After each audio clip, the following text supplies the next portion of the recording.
Muito bem. Você crê nesse Deus? Esse Deus já começou a falar desde o início do culto. Quem viu Deus falando aqui? Quem viu o profético de Deus?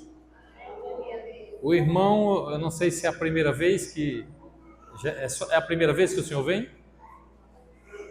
Primeira vez que o irmão vem aqui. Nós não conhecíamos, eu não sei se alguns irmãos já o conheciam aqui em Areia Branca, né? Eu não o conhecia, a pastora não conhecia, mas o Deus que nós servimos, Ele conhece. E Ele falou algo tremendo aqui, né, irmãos? Vocês ouviram aqui pela boca dele, Ele testificando que realmente era Deus falando. E eu fico maravilhado com esse Deus e entendo que Ele está nessa casa. É por isso que Satanás tem tanto ódio dessa casa. Eu acho que quando você começarem a ver profecias acontecendo e Deus revelando e se cumprindo, eu acho que seria tão bom vocês abrirem o entendimento e dizer, realmente Deus está nesse lar. Realmente Deus está nessa casa. Porque não é em toda casa que Deus fala.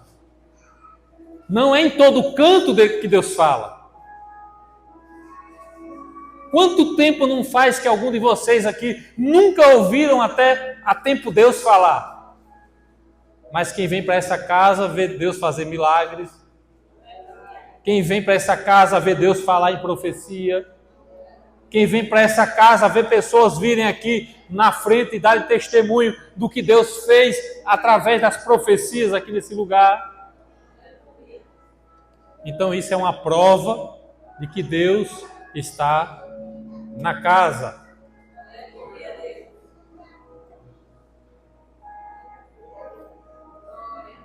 Então, se Deus está na casa, é porque Deus está se agradando da casa, sim ou não? Como é que Deus vai estar num canto que não gosta? Se você está nessa casa e não gosta, então saia dela e vá para outro canto, irmão, que não é seu lugar. Quem está me entendendo aqui esta noite? Se você não gosta dessa casa, saia dessa casa e vá se congregar em outro canto. Aqui não é sua casa. Se Deus não gostasse desta casa, Ele já tinha saído daqui dela há muito tempo e não estava mais aqui, não falava, não profetizava, não curava. Porque só vale a pena estar num lugar onde você se sente bem e se agrada. É onde o Espírito Santo flui, é ou não é? Mas glória a Deus que Deus está na casa. Capítulo 20 de 2 Reis. Capítulo 20 de 2 Reis, título da mensagem é O Deus que reverte situações irreversíveis. Você crê que Deus é o Deus que reverte situações irreversíveis na sua vida? Sim ou não? Não importa o que você esteja passando. Não importa o que você esteja vivendo. Se você está vivendo uma situação difícil e negativa na sua vida, eu tenho uma palavra para você. De acordo com esse título, Deus, Ele vai reverter a sua causa de maldição em bênção. Oh, glória! E nós podemos ver isso em toda a Bíblia. A Bíblia está recheada, irmãos, de passagens e de histórias que falam sobre isso. Vamos ler capítulo 20. Por favor, irmão, pode colocar aqui no telão também, tá?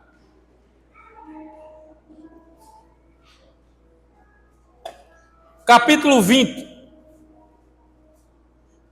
Na minha Bíblia tem por título Ezequias adoece. Uma história bastante conhecida.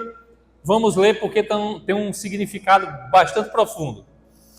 Naqueles dias adoeceu Ezequias, adoeceu de morte. E o profeta Isaías, filho de Amós, veio a ele e disse, assim diz quem? Assim diz o... Quem falou foi Ezequias ou foi o próprio Deus? Muito bem. Coloca ordem, coloca em ordem a tua casa, porque morrerás e não viverás. Isso aqui é terrível, irmão. Alguém chegar e receber uma profecia, uma palavra de que a pessoa vai morrer, ou vai perder todos os seus bens, ou a sua vida vai ser destruída e não vai ser mais nada, e vai tudo acabar na tua vida. Coloca tudo em ordem, porque durante esses dias vai acontecer algo terrível, e assim, e você vai ficar olhando e vai dizer o quê? Porque você entende que aquela pessoa é profeta, sabe que Deus fala pela boca do profeta, sim ou não? O que Deus falou hoje aqui pela boca da profeta, na vida do irmão. O irmão levantou a chave e disse: eu sou caminhoneiro, meu caminhão tem tantos metros, está estacionado em tal lugar, ninguém sabia de nada, Deus profetizou, Deus falou, e Deus falou bênção para a vida do irmão. Mas quando Deus usa boca de profeta para falar algo que vai acontecer negativo na vida de uma pessoa, e é algo terrível, e é algo que vem da boca de alguém que você entende que quando Deus fala, se cumpre, o que você vai fazer? Mas aqui Ezequias fez algo extraordinário. Ele recebeu uma profecia da boca de Isaías, próprio Deus falando, dizendo que colocasse em ordem a casa dele, que ele iria morrer.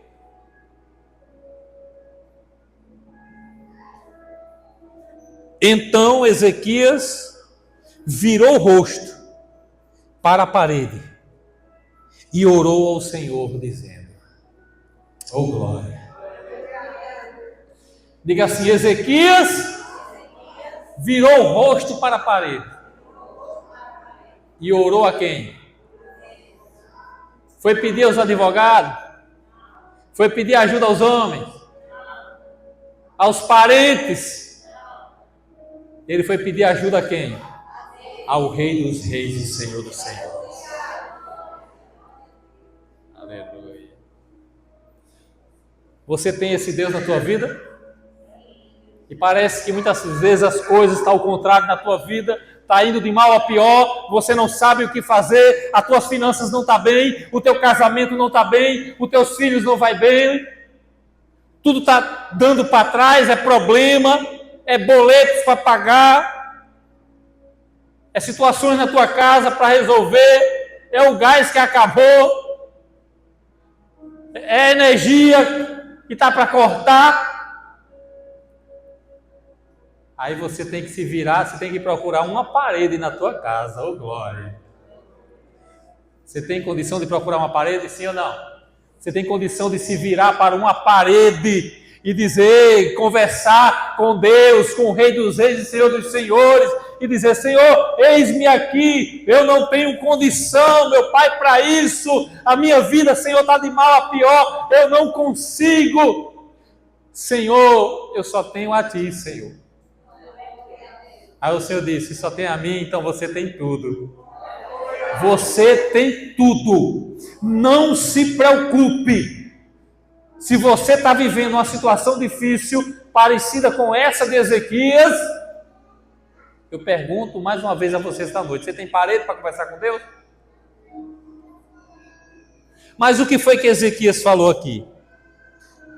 Na hora da oração ele diz: ah, Senhor, ser servido, tem compaixão, te lembra de que andei diante de ti em verdade e com o coração perfeito, e fiz o que era reto aos teus olhos. Ezequias, ele estava vivendo, irmãos, um tempo de comodismo. Ezequias, a história dele era que ele era um rei bom, ele era um rei amável, ele era um rei que amava a Deus, ele era um rei que buscava o Senhor, mas chegou um tempo dele se acomodar, dele não querer mais orar, não querer mais buscar, não se consagrava mais, não tinha mais preocupação de ter comunhão com Deus. E aí o reino começou a sofrer por causa do comodismo de Ezequias. E o Senhor disse, as coisas não estão bem com o rei, a nação está perecendo, a nação está sofrendo, eu vou preparar o rei e vou levar. Na hora que o profeta entrega a profecia, Ezequias se arrepende e ele vai chorar, ele se vira para uma parede, antes de o profeta sair lá fora, irmão, do palácio, o profeta dá as costas e sai. Antes dele sair fora das portas, Ezequias já estava chorando, já estava se lamentando, já estava se arrependendo dos seus pecados, mas ele também dizia, Senhor, lembra-te de mim, do que eu fiz de bom para ti. Eu não fui um mau rei, Senhor. Você pode conversar isso com o Senhor? Você tem essas palavras para o Senhor? Sim ou não? Às vezes a situação não está tão bem na tua vida, coisas estão desajustadas na tua vida, na tua casa, na tua família. Às vezes esse é um problema que você tem causado diante de Deus. Não é Deus, é você mesmo que tem causado diante do Senhor.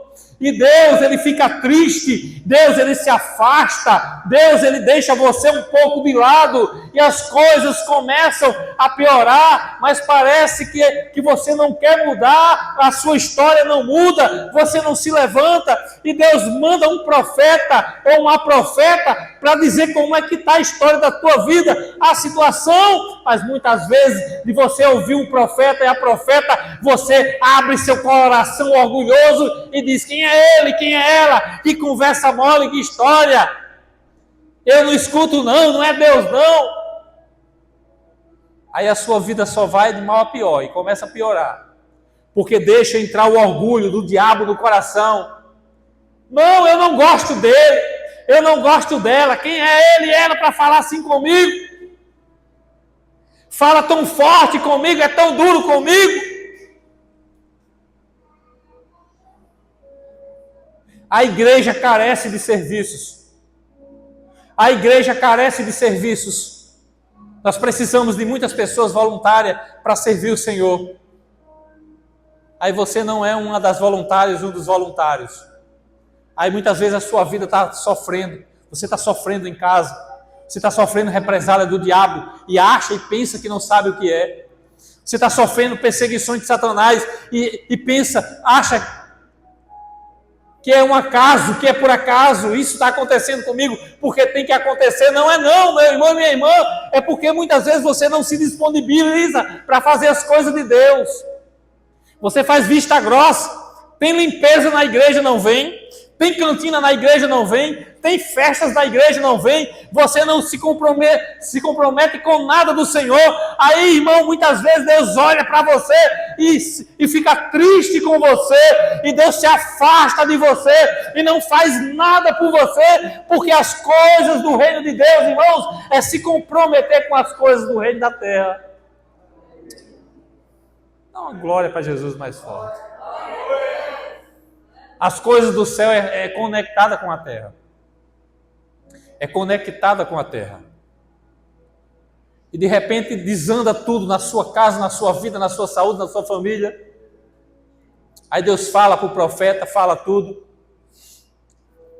Não acredita, faz vista grossa, deixa para lá. Mas tem aqueles nesse lugar e aquelas que dizem assim, Senhor, eu creio. Senhor, me perdoe. Senhor, eu me arrependo. Ah, Jesus, há tanto tempo eu andei alheio às tuas coisas. Ah, meu Pai, me perdoa, porque durante esta semana eu não quis saber nada contigo, Senhor. Jesus, me desculpe, Senhor, eu não queria fazer mais nada na tua casa. Eu estava acomodado, o diabo me incitava, eu só pensava em coisas erradas, eu só pensava em coisas ruins, era contrário. Ah, meu Deus, me perdoe. Ah, Senhor, há quanto tempo eu não servi na tua casa, Senhor? Como eu queria voltar, meu Deus, como eu quero voltar àquele primeiro amor, como eu quero voltar, Senhor, àquela primeira comunhão, como no início eu me converti, como no início eu estava naquela casa, antes de abrir até mesmo a igreja, eu já estava na porta esperando a igreja abrir. Ah, Senhor Jesus, hoje eu sou o último e a última a chegar no culto. Senhor, eu me arrependo. Aí Jesus manda o profeta e diz: eu vou revogar a tua causa, por causa do teu arrependimento, por causa do teu amor. Eu vou fazer tudo novo. Você crê que Deus vai fazer tudo novo? Essa noite é a tua oportunidade. Mas não é por força nem por violência, mas é pelo Espírito de Deus. Vamos terminar a leitura?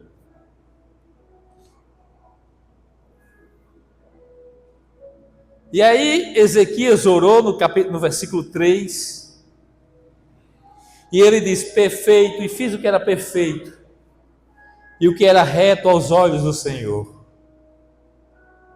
E chorou Ezequias muitíssimo.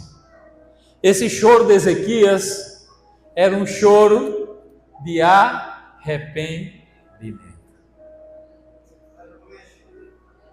Aleluia. Quantos esta noite aqui tem um choro de arrependimento?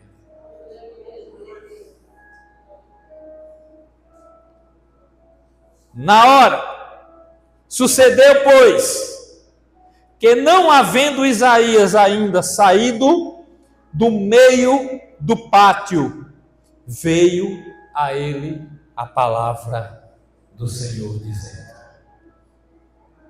volta e diz a Ezequias, chefe do meu povo, assim diz o Senhor Deus, o Deus de Davi teu pai: ouvi as tuas orações e vi as tuas.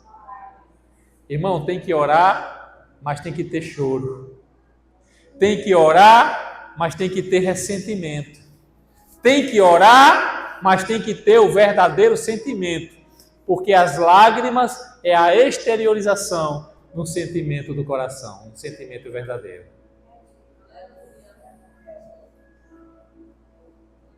E o Senhor acrescentou 15 anos de vida às mãos do rei. E acrescentou, deixa eu ver aqui,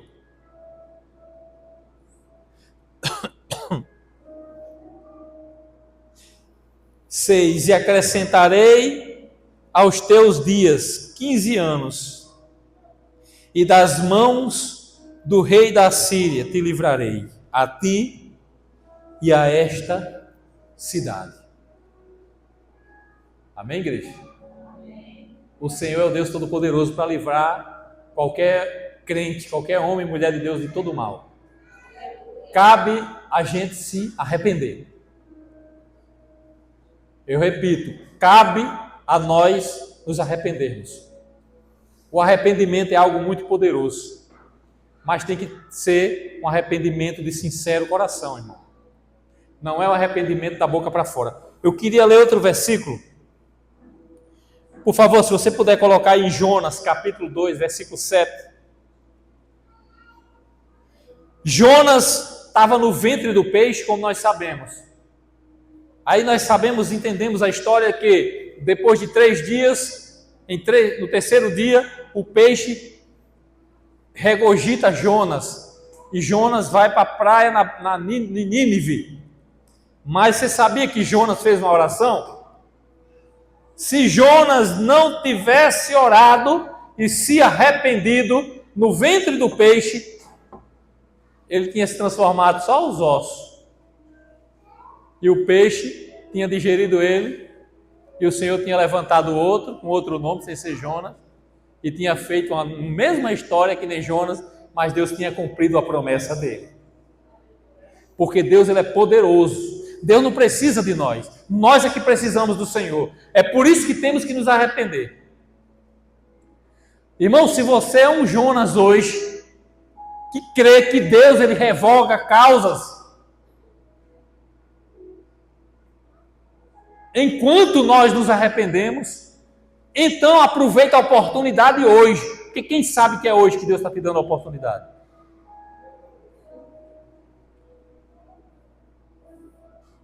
Quando dentro de mim, isso aqui é uma oração de Jonas, tá, irmão? Jonas estava dentro do peixe, no ventre do peixe, e ele diz assim, ó: quando dentro de mim desfalecia a minha alma, e eu me lembrei do... Ele se lembrou do Senhor por quê? Ele se lembrou do Senhor porque simplesmente Deus é Deus. Ele se lembrou do Senhor porque ele estava já, irmão, se arrependendo, não suportando mais. E subiu a ti a minha, e subiu a ti a minha. Ele se lembrou de Deus, e na hora que ele lembra de Deus, ele disse: Senhor, só o Senhor pode me livrar. E eu tenho certeza que as orações de Jonas não foi só assim. Senhor, me tira desse peixe. Senhor, Tu és bom, Tu és maravilhoso, Tu és poderoso. Eu lembro, Senhor, como o Senhor livrou o povo da terra do Egito com o Teu braço forte e abriu aquele mar vermelho, Senhor, e fez aquele povo passar. Você acha que foi assim a oração de Jonas? É uma oração bonita, né? Tu és magnífico, Senhor, como o Senhor fez com Josué, quando entrou na boa terra de Canaã, e as muralhas de Jericó eram intransponíveis, e o Senhor, com um grande terremoto, com o sopro da tua boca, fez cair as muralhas, e o povo de Israel entrou e venceu a guerra. Oh Deus, Deus Todo-Poderoso. Foi assim? No ventre do peixe, Jonas orou: Senhor, eu me arrependo do fundo do meu coração. Senhor, me lava com o Teu sangue, me purifica, me perdoa dos pecados que eu cometi, me perdoa, Senhor, por ter fugido para Tarsis, ter pego aquele navio e ainda ter colocado uma tripulação em risco, e alguns até mesmo chegaram a morrer por causa de mim. Meu Deus, eu me arrependo. Me dá uma nova oportunidade, meu Deus. Deus Todo-Poderoso. Vocês conseguem se arrepender assim esta noite? Senhor, quantos males eu cometi. Quantas pessoas neste lugar, meu Deus, eu contaminei com a minha boca. Quantas coisas eu fiz e falei que não era para ter feito e falado. Senhor, eu profanei o Teu templo, a Tua casa que o Senhor me colocou nesse lugar, onde o Senhor me abençoou, porque aqui eu recebi tantas vitórias, e se eu contar o que o Senhor fez comigo aqui, dá um livro, e hoje, por ingratidão, Senhor, eu abro a minha boca contra os ungidos de Deus neste lugar, meu Pai. Me lava com Teu sangue. O Senhor me chamou para uma grande obra aqui, e eu me omisso, e omissão é pecado. Senhor, me lava com Teu sangue. Me perdoa por não ter ido para Nínive. Tem pessoas esperando. Eu não sei, Senhor, se o Senhor vai me dar uma oportunidade. Eu estou aqui no ventre do peixe, nesse abismo. Tem misericórdia, meu Pai. Se ainda o Senhor tem mercê de mim, me dá uma nova chance, e eu me levantarei, e eu me erguerei, e eu serei um homem de Deus e uma mulher de Deus neste lugar, e trabalharei para Ti, e farei uma grande obra, uma obra diferente que eu nunca fiz. Aí Deus vai tirar você do mais profundo abismo de morte espiritual. Assim diz o Senhor para mim esta noite. E vai fazer com que você seja vomitado das trevas para a luz. E quando você for vomitado das trevas para a luz, almas se renderão ao Senhor através da tua vida. Aleluia. Você crê no que eu estou falando esta noite? Jonas rogou, orou, e o peixe regurgitou, vomitou ele, e ele fez uma grande obra. Jonas só via problema em Nínive. Jonas só via pecadores em Nínive. Jonas só via situação negativa em Nínive. Ninguém prestava em Nínive. Ninguém valia nada em Nínive. Ninguém prestava na igreja. Ninguém valia nada na igreja. Era tudo contrário. Era isso, era aquilo outro. Mas o Senhor diz: eu coloquei você, Jonas, na igreja para fazer uma grande obra para mim.